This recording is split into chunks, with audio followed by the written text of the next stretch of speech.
Salam sejahtera bagi kita semua, Shalom, selamat pagi dan selamat Sabat. Kami dari Pionir Misario Media Ministry kembali menyapa saudara-saudara semua dalam program Renungan Pagi. Sebelum lanjut, mari kita berdoa. Bapa kami yang ada di dalam kerajaan sorga, di pagi hari Sabat yang suci yang diberkati ini, kami datang kepadamu, bersyukur atas segala berkat penjagaan perlindungan Tuhan sepanjang tidur kami di malam hari, sehingga boleh bangun pada pagi hari ini dengan tubuh yang sehat walafiat. Kami akan memulaikan renungan di pagi hari ini. Biarlah Tuhan tuntun kami, agar kami boleh merenungi akan firman-Mu dengan penuh sukacita. Inilah doa kami ya Tuhan. Hanya di dalam nama Tuhan Yesus kami sudah berdoa. Amin. Renungan pagi hari ini, Sabtu tanggal 20 Juli 2024, berjudul Batu Kekal. Ayat tema Mazmur 118 ayat 22. Berbunyi demikian. Batu yang dibuang oleh tukang-tukang bangunan telah menjadi batu penjuru.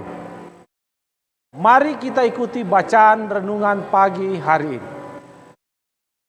Bagi mereka yang percaya, Kristus menjadi dasar yang pasti. Inilah orang-orang yang jatuh di atas batu dan hancur. Penyerahan kepada Kristus dan iman kepadanya dikemukakan di sini. Jatuh di atas batu dan hancur artinya meninggalkan sifat membenarkan diri sendiri dan pergi kepada Kristus dengan kerendahan hati seorang anak. Bertobat dari pelanggaran kita dan percaya akan kasih-Nya yang mengampuni. Dan demikian juga oleh iman dan penurutan kita mendirikan di atas Kristus sebagai dasar kita.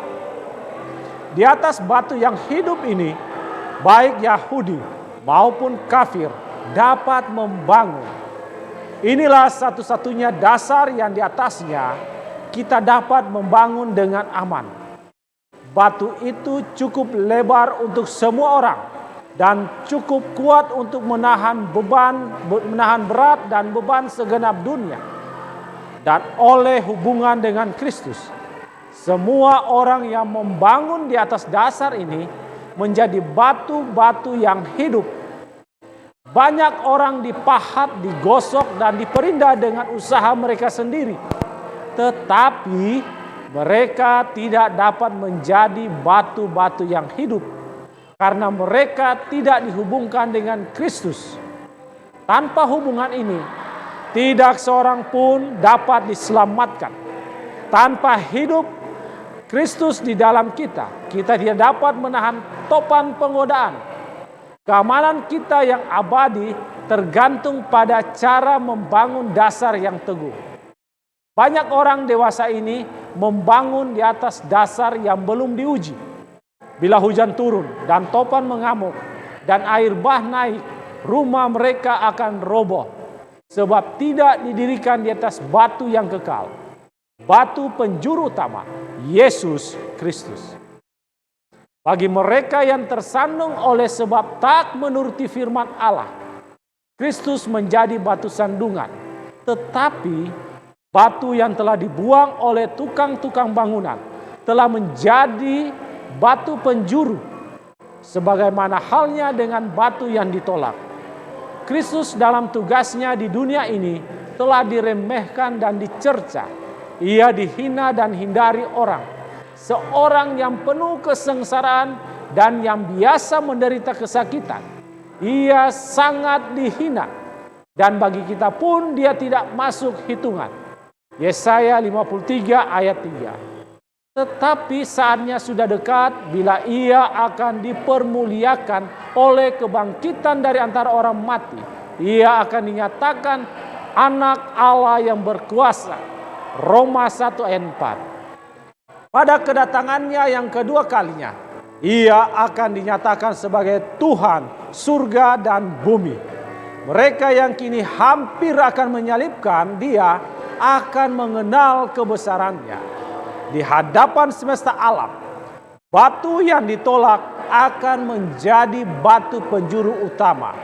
The Desire of Ages halaman 599, halaman 600. Renungkan lebih dalam.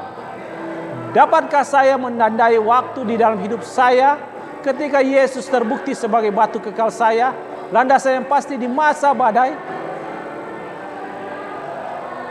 Demikianlah renungan pagi kita hari ini. Tuhan memberkati. Mari berdoa.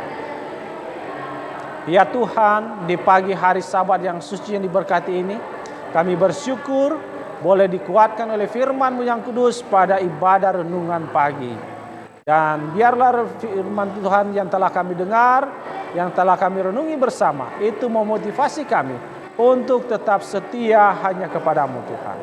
Pada hari Sabat yang suci yang diberkati ini, kami boleh duduk dekat dengan-Mu ya Tuhan. Boleh menikmati hari Sabat-Mu Tuhan. Boleh bercakap-cakap dengan Tuhan. Boleh menerima berkat Tuhan dengan penuh sukacita. Tolong kami ya Tuhan, berikan kami kekuatan kesehatan, agar kami dapat menikmati hari Sabat yang diberikan Tuhan ini dengan penuh sukacita. Inilah doa kami ya Tuhan. Ampunilah akan dosa kesalahan kami. Hanya di dalam nama Tuhan Yesus kami sudah berdoa. Amin.